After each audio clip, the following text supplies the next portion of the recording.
मन मैला तन ओजरा बगला कपटी अंग तुझसे तो कागा बला तन मन एक ही रंग। નમસ્કાર ભાઈઓ, કહેવાય છે કે એક ખોટી વાતને જો 1000 વાર કહેવામાં આવે તો પણ એ વાત સાચી થતી નથી. અને આજે એક એવી જ વાત કરવી છે કે જેને સિદ્ધ કરવા માટે ખૂબ જ મોટા પાયે પ્રચાર કરવામાં આવ્યો. ગુજરાતની જનતાના લાખો કરોડો રૂપિયાનું પાણી કરવામાં આવ્યું. દુનિયાભરમાં ડંકો વગાડી વગાડીને કહેવામાં આવ્યું. પક્ષ વિપક્ષ નેતા જનતા અભિનેતા બધાના મોઢે બસ એક જ વાત, વિકાસ વિકાસ વિકાસ. મિત્રો, ગુજરાતીમાં એક કહેવત છે કે દૂરથી ડુંગર રડિયામાંના, અને ગુજરાતનું વિકાસ મોડેલ પણ કંઈક આવું જ નજરે પડી રહ્યું છે. 1995 થી લઈ અને આજ સુધી કેશુભાઈ પટેલથી લઈ અને ભૂપેન્દ્રભાઈ પટેલ સુધી ગુજરાતના વિકાસની વાત તો દરેક પત્રકાર પરિષદમાં થાય છે, પણ એ વિકાસ ક્યાં સુધી પહોંચે છે? અમે એમ નથી કહેતા કે ગુજરાતમાં કંઈ થયું જ નથી. ગુજરાતમાં ઘણું વિકાસ થયું છે. જેમ કે અમદાવાદ, વડોદરા, સુરત, રાજકોટ જેવા શહેરો આજે મેગા ઉદ્યોગો હબ બન્યા છે. મોગા industrial corridor, GIFT City, Dholera smart city વગેરે project, flyover, highway, metro, BRTC વગેરે વગેરે ઘણું બધું વિકાસ થયું છે. પરંતુ સત્ય તો એ પણ છે કે એ વિકાસ માત્ર અને માત્ર મોટા શહેરો સુધી જ સીમિત છે. આખા ગુજરાતના 60%થી વધુ વોટ સરકારને જે ગામડાઓમાંથી મળે છે, એ ગામડાઓના લોકો આજે પણ જીવન જરૂરિયાતની સામાન્ય સેવાઓ માટે પણ તરપે છે. ઘણીવાર એવું બનતું હોય છે કે આપણા કોઈ રિલેટિવ આપણી પાસે ફરવા માટે અથવા કોઈ કામથી આવતા હોય, અને જ્યારે આપણા ગામનું એડ્રેસ પૂછે ત્યારે આપણે કહેતા હોઈએ છીએ કે હાઈવેની જમણી બાજુ એક કાચો રસ્તો નીકળતો હશે, ત્યાં તમે ગાડી વાળી લેજો, 2 થી 3 કિલોમીટર પછી ગામ આવી જશે. અથવા આપણે ગામડેથી ક્યાંક જતા હોઈએ અને ખરાબ રસ્તાના લીધે પરેશાન થઈએ ત્યારે આપણે પણ કહેતા હોઈએ છીએ કે 2-3 કિલોમીટર જ ખરાબ રસ્તો છે, પછી તો હાઈવે ખૂબ સરસ છે. ક્યારેક ચૂંટણી સમયે અથવા કોઈ રાજનેતાના આગમન સમયે રસ્તા પર ડામરની એક ચાદર ચડાવી દેવામાં આવે છે, અને વરસાદમાં એ ક્યારે ધોવાઈ જાય છે એની કોઈને ખબર જ નથી પડતી. ઘણી વાર તો વિચાર થાય કે રસ્તાની અંદર ખાડા પડ્યા છે કે પછી ખાડાઓની અંદર સરકારે રસ્તો બનાવ્યો છે.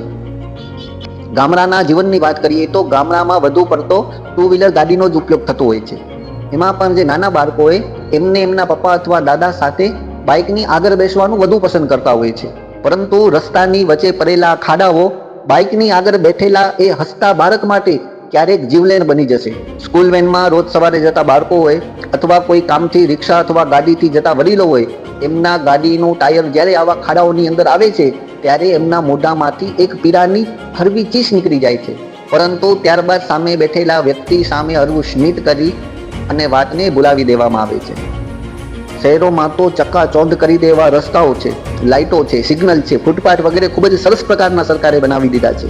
જ્યારે ગામડાઓમાં માત્ર એક ગાડી ચાલી શકે એટલો જ રોડ હોય, એ પણ જમીનથી થોડોક ઊંચો હોય.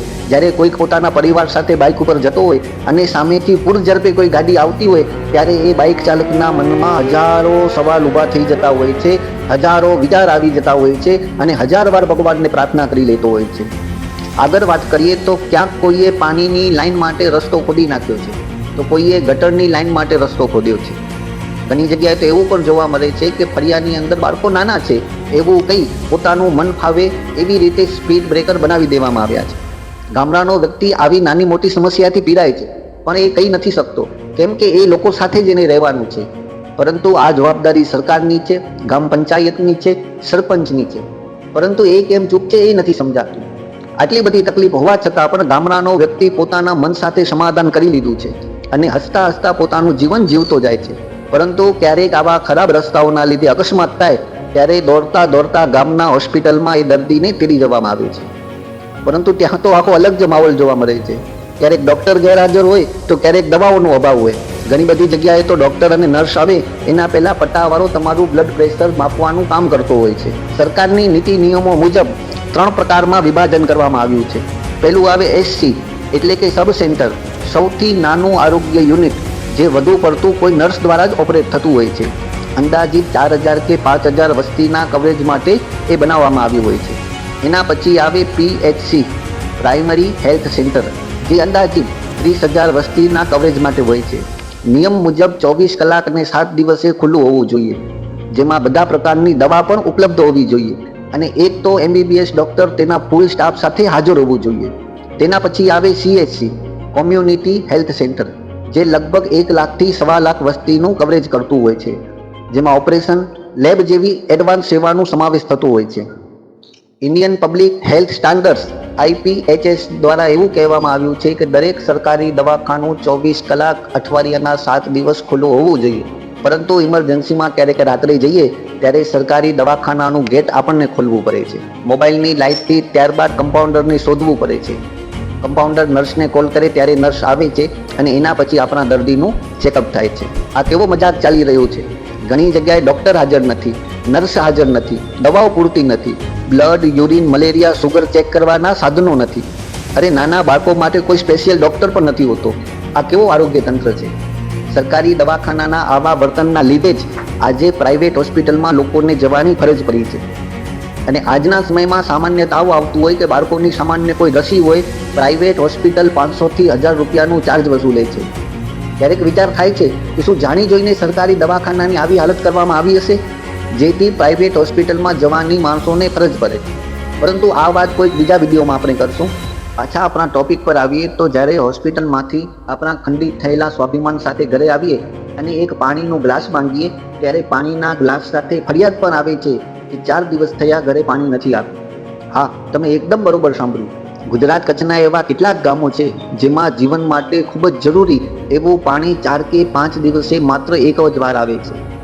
15 ઓગસ્ટ 2019ના રોજ રાષ્ટ્રીય સ્તરે જલ જીવન મિશન અંતર્ગત હર ઘર જલ યોજનાની સરકારે શરૂઆત કરી, જેની અંદર ગામના દરેક વ્યક્તિને દરરોજ ઓછામાં ઓછું 55 લીટર પીવા યોગ્ય પાણી નળ દ્વારા આપવાનું સરકારે વચન આપ્યું, જેની સમગ્ર જવાબદારી ગ્રામ પંચાયતના ભાગમાં આવે છે. પરંતુ જ્યારે પાણીની સમસ્યા લઈ પંચાયતના દરવાજા ખખડાવીએ તો સરપંચ, તલાટી સહિત સમગ્ર સ્ટાફ પોતાના હાથ ઊંચા કરી લે છે. ગુજરાત સરકારનું ટાર્ગેટ 2024 સુધીનું હતું કે ગુજરાતના હર એક ઘરની અંદર અમે નળ દ્વારા પાણી પહોંચાડીશું. જે કાર્ય સરકારે 2022ના ઓક્ટોબર મહિનામાં જ ટાર્ગેટ પૂરું કરી લીધું એવું સરકારનું કહેવું છે. પરંતુ સાહેબ 2025 ચાલુ છે, માન્યું કે બધા ઘરોમાં નળ લાગી ગયા, પણ પાણી ક્યાં છે? પાણી એક એવી જરૂરિયાત છે જે સવારના ઉઠીએ ત્યાંથી લઈ રાતના સુવા સમય સુધી જરૂરી છે. ઘણીવાર સમાચારમાં સાંભળતા હોઈએ છીએ કે ફલાણા ગામની અંદર મહિલાઓ દ્વારા પંચાયતનું ઘેરાવ કરવામાં આવ્યું, પંચાયતની સામે ધરણા કરવામાં આવ્યા. સમસ્યા શું હતી? પાણી, જેનો ઉકેલ કાંઈ પણ નથી આવતું. સમગ્ર ગામ જેના ઉપર વિશ્વાસ રાખી સરપંચ તરીકે જેને વિજય બનાવે છે, એ જ વ્યક્તિ પાસે તમારી સમસ્યા માટે સમય નથી હોતો. મોટર ખરાબ છે, લાઇટ નથી, માણસ નથી આવ્યો જેવા જવાબ આપી પોતાની જવાબદારી તરફથી મોઢું ફેરવી લેવાય છે. સરકારના નિયમ મુજબ એકદમ ચોખ્ખું અને પીવા યોગ્ય પાણી આપવાનો ઉલ્લેખ છે, જેની જગ્યાએ ગુજરાતની અંદર ફ્લોરાઇડનું સ્તર વધુ જોવા મળે છે. WHO અને BIS દ્વારા એવું કહેવામાં આવ્યું છે કે 1 લીટર પાણીની અંદર માત્ર અને માત્ર 1.5 મિલીગ્રામ જેટલું ફ્લોરાઇડ હોવું જોઈએ. જો એનાથી વધુ હોય તો એ શરીર માટે નુકસાનકારક છે. પરંતુ ગુજરાત રાજ્યના 25 જિલ્લાઓ એવા છે જેના જમીનની અંદર રહેલા પાણીમાં ફ્લોરાઇડનું સ્તર વધુ જોવા મળે છે. ખાસ કરીને બનાસકાંઠા, પાટણ, મહેસાણા, સાબરકાંઠા, અમરેલી, ભાવનગર અને કચ્છ. ગુજરાતના આ વિસ્તારોમાં ભૂસ્તરીય રચના એવી છે કે ખડકોમાં ફ્લોરાઇડનું પ્રમાણ વધુ જોવા મળે છે અને જમીનની અંદર રહેલા પાણી સાથે એ ઓગળી જાય છે. જો લાંબા સમય સુધી ફ્લોરાઇડ યુક્ત પાણી પીવામાં આવે તો તેનાથી ફ્લોરોસિસ નામની બીમારી થઈ શકે છે, જેના 2 પ્રકાર છે. પહેલું છે ડેન્ટલ ફ્લોરોસિસ, જેમાં દાંત પર સફેદ, પીળા અથવા બદામી રંગના ડાઘ પડે છે, દાંત નબળા થઈ જાય છે અને ખાસ કરીને બાળકોમાં આ સમસ્યા વધુ જોવા મળે છે, કેમ કે તેમના દાંત હજી વિકાસ પામતા હોય છે. અને બીજો પ્રકાર છે સ્કેલેટલ ફ્લોરોસિસ, જેમાં શરીરમાં હાડકાં નબળા થઈ જાય છે અને સમય જતાં હાડકાં વળી જાય છે, જેનાથી માણસનું શરીર ઝૂકી જાય છે. સાંધાઓમાં દુખાવો તેમજ જકડાઈ જવાની સમસ્યા ઊભી થાય છે અને ઘણા કેસમાં વ્યક્તિ ચાલવામાં પણ અશક્ત બની શકે છે. થાક લાગવો, શરીરમાં નબળાઈ થવી અને કેટલાક કેસમાં તો વ્યક્તિના નર્વસ સિસ્ટમ ઉપર પણ ફ્લોરાઇડ યુક્ત પાણી અસર કરે છે. ગુજરાતમાં સૌરાષ્ટ્ર, ઉત્તર ગુજરાત અને કચ્છ જેવા જિલ્લાઓમાં ફ્લોરાઇડની સાથે TDSનું પ્રમાણ પણ જોખમી સ્તરે છે. પીવા યોગ્ય પ્રતિ 1 લીટર પાણીની અંદર વધુમાં વધુ 150થી લઈ અને 500 મિલીગ્રામ TDS હોવું જોઈએ. એનાથી વધુ TDS શરીરને નુકસાન કરે છે. TDS યુક્ત પાણીની અંદર કેલ્શિયમ, મેગ્નેશિયમ, સોડિયમ, પોટેશિયમ જેવા ખનિજો રહેલા હોય છે. એના સિવાય ક્લોરાઇડ, સલ્ફેટ, બાયોકાર્બોનેટથી ક્ષારયુક્ત હોય છે. આયરન, લીડ અથવા અન્ય ઝેરી ધાતુઓ પણ TDS યુક્ત પાણીની અંદર હાજર હોય છે. કાર્બનિક પદાર્થોની અંદર ખેતી માટે જે વપરાતા રસાયણો છે અથવા ઔદ્યોગિક કચરો જો પાણીની અંદર નાખવામાં આવતું હોય તો પણ ટીડીએસનું સ્તર વધે છે, જેનાથી પાણી આપણને ખારું અથવા કડવું લાગે છે. અમરેલી, રાજકોટ, જુનાગઢ જેવા સ્થળોએ ખાસ કરીને ગામડાઓમાં જે બોરવેલથી પાણી આવતું હોય છે એની અંદર ટીડીએસનું સ્તર 1000 થી 300 ml જોવા મળ્યું છે.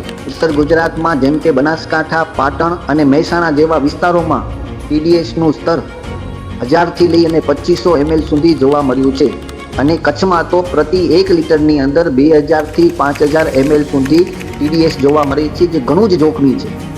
વાત કરીએ ટીડીએસ યુક્ત પાણી પીવાથી શું તકલીફ થાય, તો 1000 mg અથવા તેનાથી વધુ ટીડીએસ યુક્ત પાણી પીવાથી લાંબા ગાળે પેટની તકલીફ ઊભી થાય છે, ડાયરિયા અથવા ઉબકા જેવી સમસ્યા થાય, કિડની પર દબાણ વધે અને સ્ટોન એટલે કે પથરીનું જોખમ રહે છે.